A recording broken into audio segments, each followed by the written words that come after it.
Nagumo Hajime is an ugly, disgusting loser who gets summoned into another world alongside his classmates. All of them are chosen to be heroes of this world, but Hajime turns out to be a loser with a useless ability. On a mission, Hajime's classmates ultimately betray him and he ends up falling into a trap. Despite all this, Hajime wants to survive and take revenge. Will he be able to survive the labyrinth and take his revenge? Hajime suddenly wakes up in a dark place where he couldn't see anything. He wonders where he actually is and realizes that he's not dead yet. He has fallen so deep into the labyrinth that no one has ever made it to this level. Without wasting any time, he decides to find some stairs that lead to the upper levels. As he is wandering around, he notices a rabbit and immediately deems it a pathetic weakling like himself. But after he witnesses the rabbit tear apart two strong monsters, he pisses himself. Since he cannot keep his ugly-ass mouth shut, the rabbit notices him and rushes towards him. Just as the rabbit is about to finish his disgusting life, another massive monster appears behind him and finishes off the rabbit. The monster even devours the rabbit just like Jimbro, who is on a bulk. Seeing this, Hajime realizes that it's his turn and runs for his life. But the monster cuts off his arm and turns him into a Walmart version of Shanks. The monster then consumes his arm in front of him, and as it approaches Hajime, he uses transmute to dig a hole and escapes. He keeps using transmute and eventually manages to escape from the Shanks fan. Despite this, his chances of survival are extremely low because his arm is still bleeding and he ultimately falls unconscious. After some time, Hajime wakes up in a mysterious place with a huge magical crystal above him. He recognizes it as a holy crystal, which is a mythological stone formed by the crystallization of mana.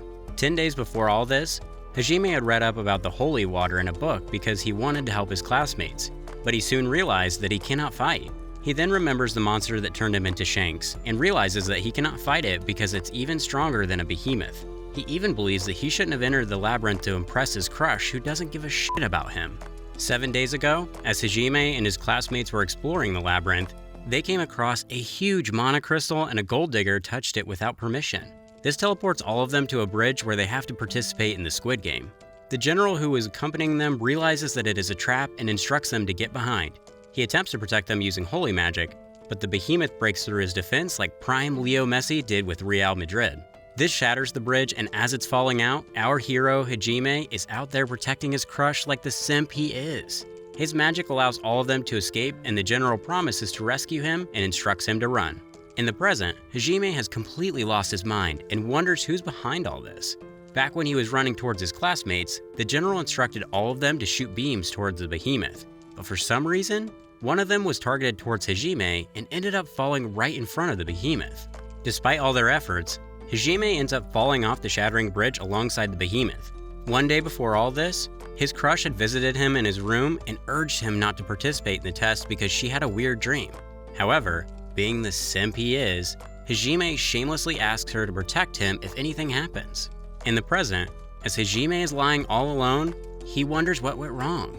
All he wanted to do was to help his classmates, but they ended up betraying him and the monsters were way too overpowered for him. Wondering what he should have done in this situation, Hajime realizes that everything between him and his home are his enemies. With no other option left, he decides to eat monsters and survive. After consuming water from the cave, Hajime sets out to hunt monsters. He lures them into a trap and kills them using a spear. He then devours them, and after taking the first bite, his throat starts hurting and it feels like something is devouring him from the inside. Just as he consumes some water, his hair color changes to white and his muscles pop out like all the fake natties out there. His entire DNA structure changes and he notices that his body actually feels lighter even though it felt like he might die. He then checks his stats and notices that he has leveled up after eating monsters. He also acquired skills like mana manipulation and a thunder manipulation skill that the monster had. And even though he cannot shoot it like the monster, he can still use it to cook meat. Despite this, the meat still tastes like shit, but I hope it tastes better than my sister's cooking. At this point, Hajime realizes that he needs a weapon and decides to forge one using his skills. He uses Tower Stone and Blast Rock to create a pistol and some bullets.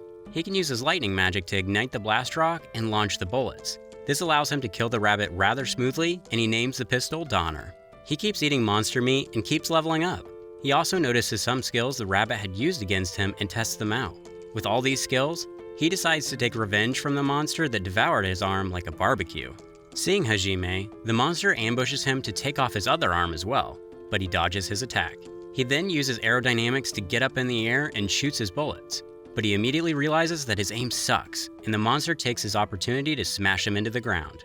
Hajime then uses a flash bomb to blind the monster and takes off his arm. He even bites the arm in front of the monster to take his revenge and finishes him off with his thunder magic. After shooting him through his thick skull, he takes the monster with him to his lair.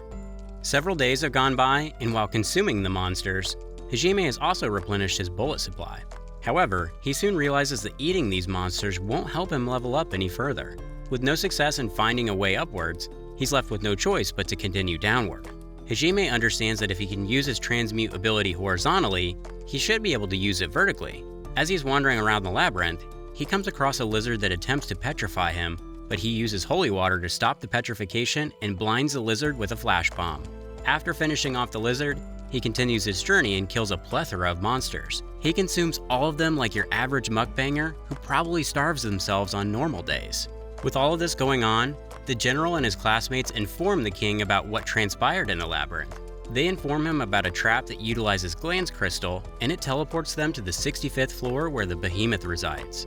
They further inform him that one of the heroes has also gone missing, and the king instructs them to keep it a secret from the public. One of the heroes who is listening to all this remembers the time when they got teleported to the bridge and returns back to her room where Kaori is still unconscious. She also remembers how Hajime was down bad for Kaori and saved her sorry ass. Even though Kaori wanted to save him, they had to stop her. Back when Hajime and the others were summoned to this world, they were greeted by the king who educated them about everything in this world. According to him, there are 3 races in this world including humans, demons, and beastmen. The humans and demons have been fighting ever since the beginning, but the demons have had an advantage over them since they can control monsters. For this purpose, the humans had to summon heroes from another world. How come these people always end up summoning some random high schoolers who cannot even talk to women just like you guys? Hearing all this, the students agreed to help these useless humans and joined forces. In the present, as Shizuki is training outside, she notices Yagashi tweaking about something and advises him to train and stop procrastinating. Just then, she remembers that Yagashi always used to fight with Hajime and wonders if he has a crush on Kaori. After this, she heads inside where Kaori had woken up from her sleep. She immediately asks Shizuki about Hajime as she informs him that he is still missing. Hearing this, she gets up and wants to save him, but falls to the ground because she is too weak. In the meantime, Hajime has reached the last floor where he notices a massive door and wonders if he can find some answers there. However, as he approaches the door, he notices that it has some strange markings, and even though he's a nerd who has read over 1 million books, unlike you guys who just rot in front of these screens, he attempts to open the door using transmute, but it fails. Just then, 2 massive golems who appear to be guarding the door awaken and ambush him. Without wasting any time, he gets rid of one of them with a single bullet and attacks the other one as well. However, he soon realizes that this golem can create barriers that stop his bullets. Despite this, he keeps attacking the golem and eventually realizes that the ugly-ass monster is not actually chasing him.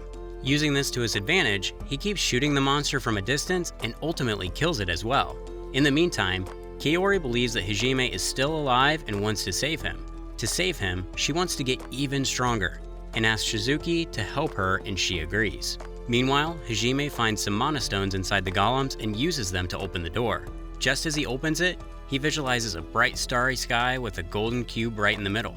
As he gets closer to the cube, mysterious green tentacles start regressing and reveal a naked girl stuck inside the cube. Seeing this, Hajime decides to leave, but the girl urges him to help her.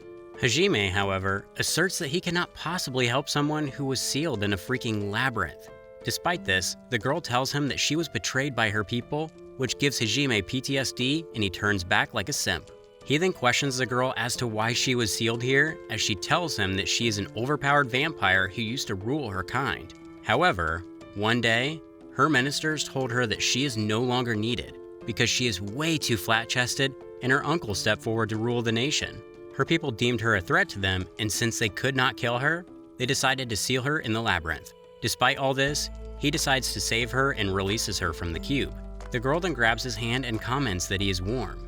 She then asks his name as Hajime introduces himself and asks her in return. The girl tells him that she wants him to name her because she doesn't like her previous name. Hearing this, Hajime decides to name her Yue, which means moon in Japanese.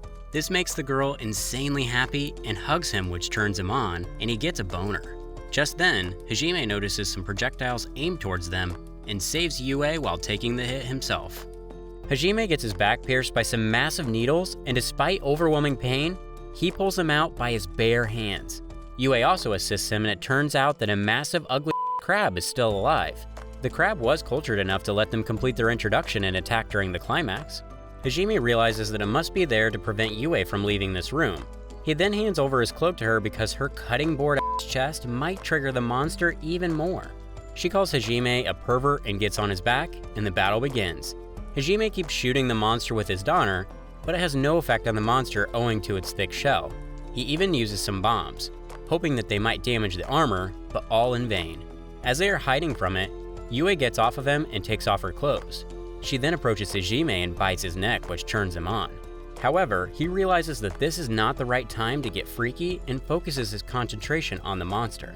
The monster also possesses the ability to manipulate the earth around him, but Hajime is the perfect counter for that because of his skill. After Yue is done drinking his blood, she creates a massive fireball above the monster and strikes it. Just then, she falls to the ground because high-tier magic consumes too much mana. Seeing all this, Hajime asks her to launch another fireball, even if it's smaller than her plot. He then attracts the monster towards himself while Yue prepares for another attack. Just as she drops the fireball on it, Hajime uses his donner to pierce the monster's thick skull. Yue then questions why he didn't just abandon her, and Hajime replies that while he might look like an edgelord, he's not ready to go full villain arc just yet. After all this, they settle down and have dinner while Yue tells him about the Mavericks who created these labyrinths because they picked a fight with the gods. This makes Hajime realize that they will definitely find something if they reach the last floor. After this, he examines the monster and creates a railgun version of his donner. Suddenly, Yue asks what actually happened to him and what is he even doing here. Hajime tells her everything about his past and how he got betrayed by his own classmates. This makes her insanely sad and she starts crying. Seeing this, Hajime reassures her that he doesn't give flying Fs about his classmates anymore and just wants to go back. This makes her even more sad because she doesn't have a home to return to since her entire species were wiped out about 300 years ago. Hajime then offers to take her with him if she wants. He explains that the Earth might be a boring place for her because it doesn't have magic, but at least she won't be homeless like my broke ass. In the meantime, Hajime's classmates are continuing their training with the general and have improved a lot. Meanwhile, as Hajime and Yue are talking about all this, they notice the ground trembling, and the next moment, a horde of I'm Just a Girl monsters are chasing after them. As they are running, Hajime wonders what the flower on their forehead means and realizes that these flowers are probably parasites and someone else is controlling them. Just as one of the monsters is about to devour them, Hajime slips into a cave and makes his way to a mysterious place. Amidst all this, Yue keeps consuming his blood just because it tastes delicious. As they are wandering around, the monsters eventually find them and the chase begins again. With his insane plot armor, Hajime finds another cave and leaves the monsters behind. He even seals the entrance to make sure that these weird monsters don't make their way into the cave. Later on, they come across some mysterious green bubbles, and Hajime immediately realizes that it must be an attack from the source that is controlling the parasites. Suddenly, Yue points her magic toward him and even launches an attack at him. A flower also grows on her head, and she has officially become a pick-me. Hajime keeps dodging her attacks as in the meantime, a monster uglier than the Karen next door appears at the spot. Hajime immediately realizes that she is the source of all these parasites, and just as he points his donner at her, she takes Yue as a hostage. She uses Yue to strike him with her magic and tries to take over his body as well, but all that monster bringing has made him resistant. Seeing all this, Yue urges him to shoot and not care about her. Hajime, who is waiting to hear these words, grabs his donner and shoots the ugly creature. This shocks Yue because she wasn't expecting him to shoot without hesitation and gets angry over this. Hajime explains that he shot because she allowed him to and he didn't actually miss. After all this, as they are eating, Hajime offers her some food, but Yue denies. Hajime remembers that Yue is basically immortal and can survive without food. Despite this, he asks if she is not hungry, to which she replies positively, which makes him question if she ate anything. Yue points towards him and affirms him that his blood was more than enough. With this, she approaches him and takes off her clothes to suck him dry. After some time, both of them reach a floor with stairs going downwards as Hajime comments that they have finally reached floor 100. He is confident that they will definitely find something here, and after wandering around for a while, they come across a room with a huge door. Just as they open the door, they reach a massive hall with huge ice pillars. As they are wandering around, the ground starts trembling and a massive magic circle appears beneath them. Hajime immediately realizes that this must be the final boss, and just then, a 6-headed dragon that probably recognizes as a rainbow appears before them. The dragons ambush them and launch a plethora of attacks towards them. Hajime and Yue, however, dodge all their attacks smoothly and counterattack. It seems like they have the upper hand, but the white dragon in the middle heals all of them. Realizing that they should target it first, the other dragons ambush them once again. Hajime creates an opening for Yue to strike, but the yellow dragon acts as a shield and protects it. Yue attempts to launch another attack, but a green dragon sneaks from behind and hurls her away. The dragon then approaches her and uses some mind manipulation to show her the time when she was trapped in that dark room. She then visualizes Hajime leaving her behind and loses her mind. She falls to the ground and the dragon sees the opportunity to devour her. However, Hajime appears just in time and saves her sorry ass. Inspired by Hollywood, Hajime uses a grenade to divert their attention and creates a wall to heal her. He heals her using a potion and Yue wakes up. She is glad to see that Hajime is still with her because she feared that even he had left her. Suddenly, Hajime leans down and kisses her.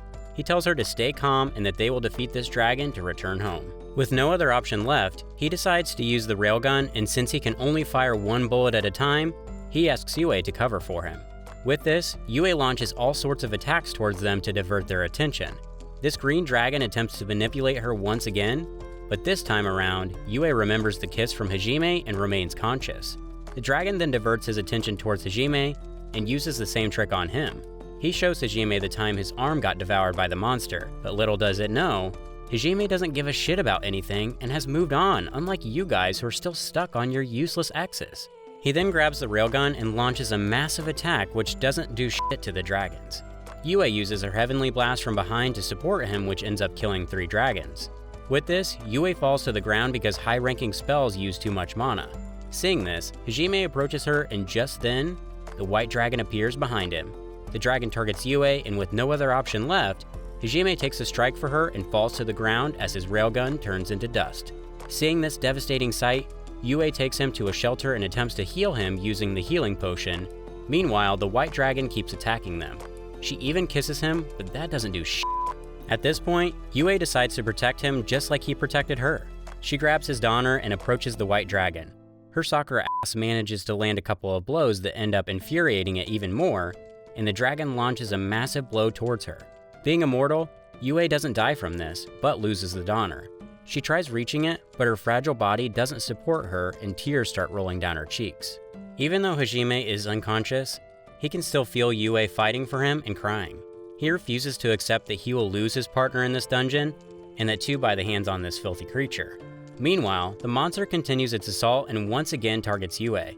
Realizing that she cannot do anything, she apologizes to Hajime for being too useless. Suddenly, Hajime's plot armor kicks in and he saves her out of nowhere. For some reason, the monster's attacks have gotten way too slow for Hajime. He then asks Yue to suck his blood because he needs her help to defeat the monster. Previously, when Yue was about to die, something awakened inside Hajime, and no, I'm not talking about his Excalibur. Just like your average protagonist, Hajime gets an insane power-up and he saves Yue. In the present, Hajime asks Yue to use her Azure Blue when he signals her and focus on healing herself at the moment. Meanwhile, he will make some preparations while tackling the monster. He uses his donner to create some holes in the ceiling and then he uses the grenades to blow it up. With this, the ceiling falls on it and the monster gets trapped. He then signals Yue to use her Azure Blue to obliterate the monster. Now that the final boss is dead, both of them fall to the ground as Yue tells Hajime that he did a fascinating job. In the meantime, Hajime's useless teacher is arguing with the priest that they are forcing her students to fight without any rest. She further asserts that they need some time to deal with Hajime's loss. Tired of her continuous yapping, the priest promises that the students won't be forced to fight against their will. Meanwhile, Hajime's classmates are training in the labyrinth. Kaori is still thinking about Hajime as her classmates look after her.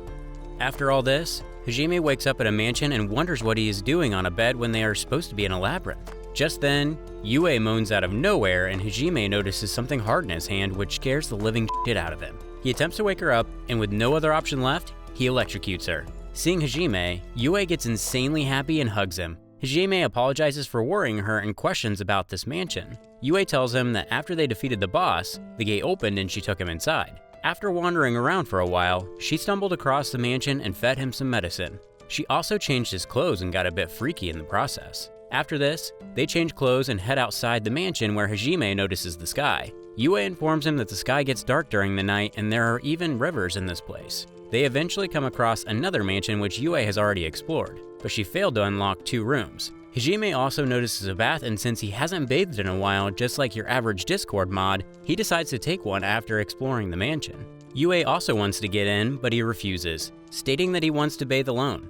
After discovering that the library and workshop are sealed, they head to the 3rd floor where they come across a huge room with a skeleton sitting on the throne. Hajime immediately realizes that this room is definitely the key to getting outside and steps into an obviously sketchy looking magic circle. Just as he steps his foot inside the circle, it starts glowing and a ghost appears before him. The ghost introduces himself as Oscar Orcus, the owner of this labyrinth. He asserts that he cannot answer their questions because he's just a ghost and just wants to share the reason behind his actions and why he did everything. In the meantime, Hajime's classmates have made it to the 65th floor and eventually come across the behemoth again. The general explains that since they don't know the spawn rate of the monsters in the labyrinth, they cannot predict how many times the monster will respawn. The general literally shits himself, but the heroes are confident this time around. They know that they have to work hard and can defeat the behemoth. The battle begins with Shizuku and the guy with shiny armor ambushing the behemoth. They manage to cut off its horns, but the ugly-ass creature is still too overpowered and jumps over the front guard to attack the rear guard. However, much to its surprise, the supporting heroes aren't as weak as they look. They block that attack like Sakura, surprising everyone with some actual screen time. In the end, the shiny armor guy obliterates the monster with his limit break. With this, they have defeated the behemoth as all of them celebrate their victory. In the meantime, Oscar tells Hajime that he wants to grant him his power and urges him to not use it for evil. He also wishes that he can live on his own free will, and with this, he vanishes. Suddenly, memories flood Hajime's brain and the magic circle vanishes. These memories make Hajime realize that Oscar wasn't a maverick or evil god, he was a liberator. Despite all this, he doesn't give a shit about what happens to this world and just wants to go back.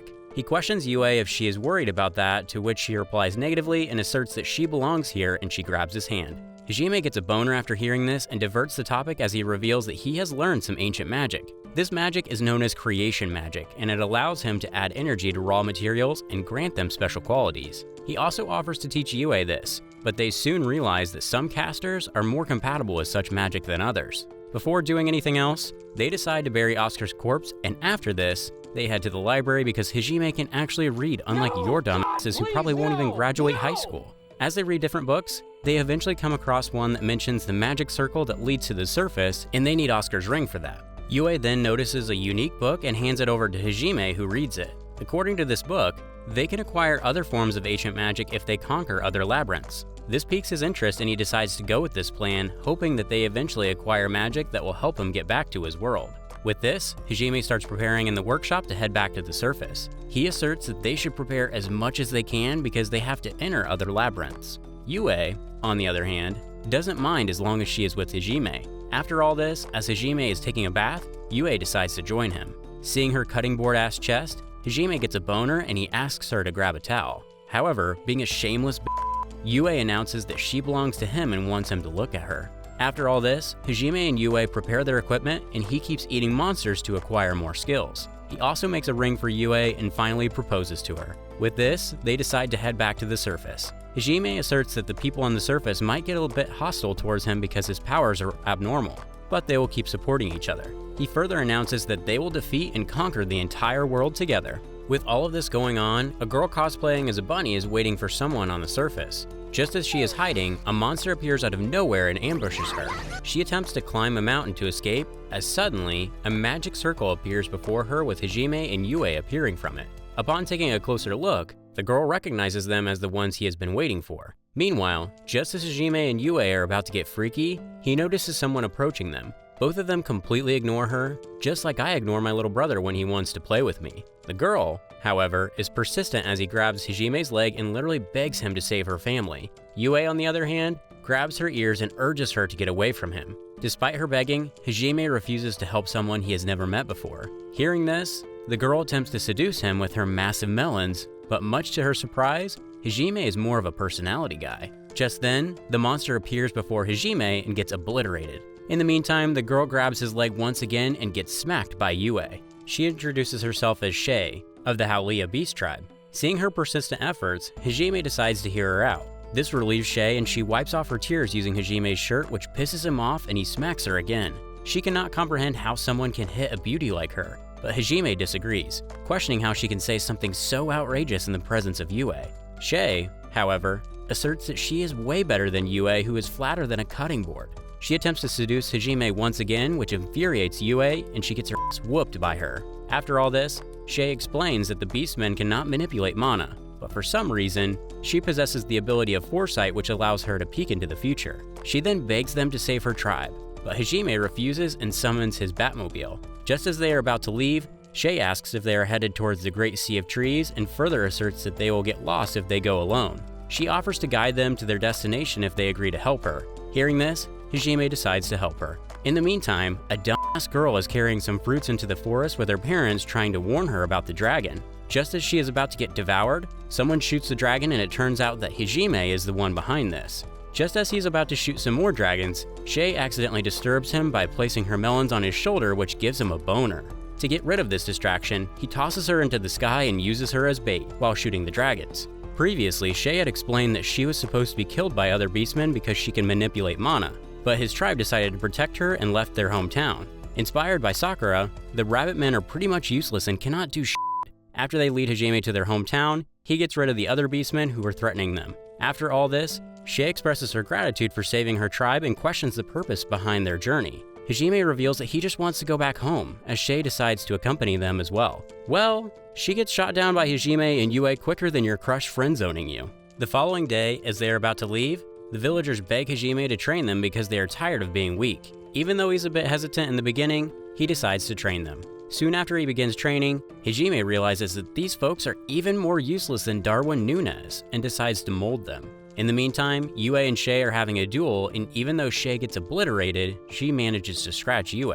Just then, Hajime appears at the spot and questions Yue about her progress. Yue reveals that she possesses an insane level of strength and is actually not that useless. Shay then urges Hajime to let her accompany them, which makes him question the reason behind it. Shay reveals that she is actually in love with Hajime, which shocks them. Suddenly, the villagers appear at the spot and inform Hajime that they have hunted down all the monsters. Shay gets shocked to see that Hajime has completely transformed them. After this, they head to the Great Sea of Trees where they come across the entrance of the labyrinth. This labyrinth, however, is sealed and they need to acquire artifacts from other labyrinths to enter. With no other option left, they decide to explore the other labyrinths and collect the ancient magics. Hearing this, the villagers offer to accompany them, but Hajime refuses, stating that they can now take care of themselves. Despite this, they want to follow, but Hajime asserts that he will definitely need them when he comes here in the future, so he wants them to continue training.